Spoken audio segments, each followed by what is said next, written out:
Welcome to Common Man Cocktails. Today, we're going to show you how to taste a distilled spirit so that you can get the most out of your experience. So step one, we're going to neutralize our palate so that we don't have any flavors on our palate that might influence the tasting. So what you want to do is get yourself some low salt crackers, some water, and your distilled spirit. And if you don't have low salt crackers or no salt crackers, maybe some bread. If you don't have bread, water is a great standby, so just use water to neutralize your palate. And you could use these between tastings to bring your mouth back to center. Your tasting glass is going to make a difference. We like Norlan tasting glasses because it gives you less alcohol in the nose. Does that mean it masks some of those harsh alcohols?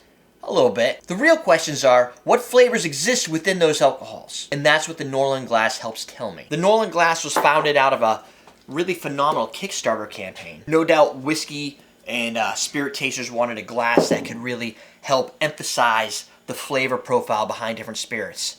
And it even works with vodka and things that are very nuanced so that you can pull out any of the aroma that could be in those neutral-based spirits. But I like rum, so we're playing with rum. And if you want to learn more about the Norlan glass, you can go to norlanglass.com. If you're an Amazon shopper, you can also find them out on Amazon. So let's prepare our palate.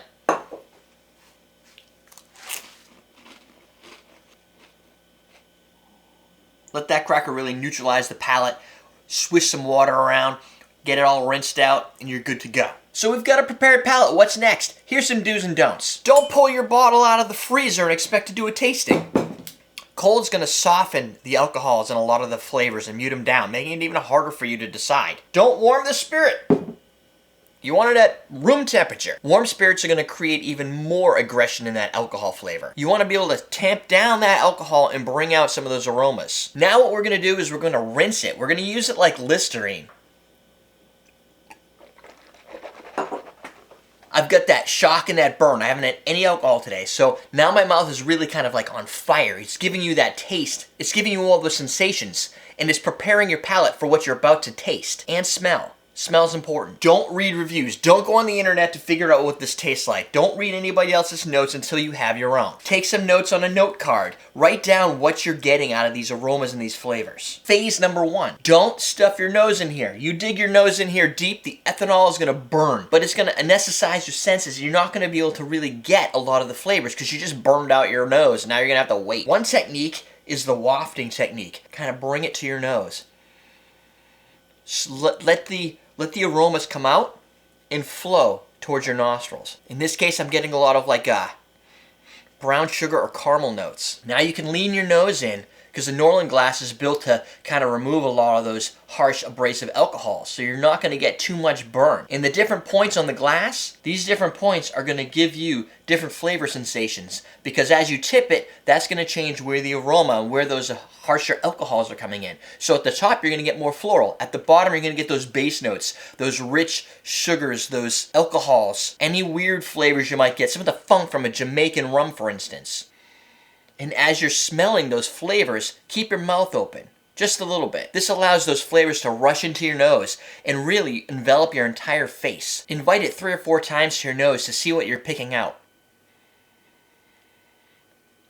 Ooh, this is a sweet, caramely brown sugar, vanilla, light French oak, like really bright, like vibrant, new fresh cut wood. Down below, you're getting a little bit more like a molasses, like a rich black molasses, a little bit of alcohol, but not too much. Now take your sip.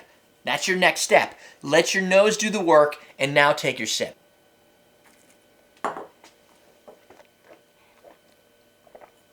Swish it around your mouth for 10 to 15 seconds. It's got a light burn, tingly, almost like that, the inside of a Twix, like that malty, caramely, little chocolate, vanilla. I think the chocolate's kind of coming out of this flavor, this vanilla and this molasses and this brown sugar all playing together. This is more on the sweet side of rums. Now on your note card, this is where you write down all the flavors you think you're getting. They might bring back childhood memories. Maybe it's like the inside of a balloon, a G.I. Joe toy. Maybe it's like a burnt rubber, a plastic. Like you've been at the races and you feel that, you smell that burnt rubber. Get that sometimes in a tequila. Brine, salts, bubble gums. Some rums I found have like a little bubblegum sensation to them. Just write it down. Write down all your ideas. Anything that comes to mind. That's important for this round. And these Norlan glasses really help out to dim down that alcohol. And it doesn't warm up when you put your hand on the glass. That's an important factor. If you have a glass that doesn't have the double wall insulation, you're warming up that spirit and you're bringing out a lot of that alcohol vapor. We don't necessarily want that. We want to pick out all the different flavor profiles without getting other things in the way. And that double wall glass does cool things when you have the right lighting and you have a brown spirit. It kind of reflects off the top and you can see it along the rim. And that rim is also designed to be easy to sip. It's resistant to thermal shock. So as you're rinsing these, hot water, maybe some cold water, they're not gonna crack and break like a lot of normal standard glassware will. Phase 2, we're not done, people. A little bit more rum. This time we're gonna add a couple dashes of water. If you have an eyedropper, this works really well. And I do, I just don't know where it is. Typically, you want to dilute the spirit 25 to 38% with water, obviously, not with vodka. That would just be dumb. This helps break up the ethanol. It allows a lot of those aromas to rise out. It literally, I could smell it already coming through. Now, those flavors I'm smelling in this specific case, again, brown sugars, molasses, a little sea salt. There's stuff that I wasn't getting before, but there's a lot of that stuff I was getting intensified. It almost smells sweeter, which tells me you put this into like a daiquiri, and you're gonna get some really interesting candy-like flavors from your daiquiri. Definitely has more minerals. The other trick is don't use mineral water. I prefer spring water or purified water, something that gets out a lot of the minerals, so you have a very neutral, like pH 7, like just really what we think of as just water. It reminds me of Twix from my childhood. It's awesome. Actually, now I'm getting a little bit more alcohol from the top of this.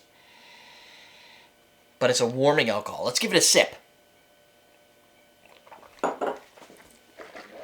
The first thing I notice is that water makes it a little bit lighter, not as aggressive.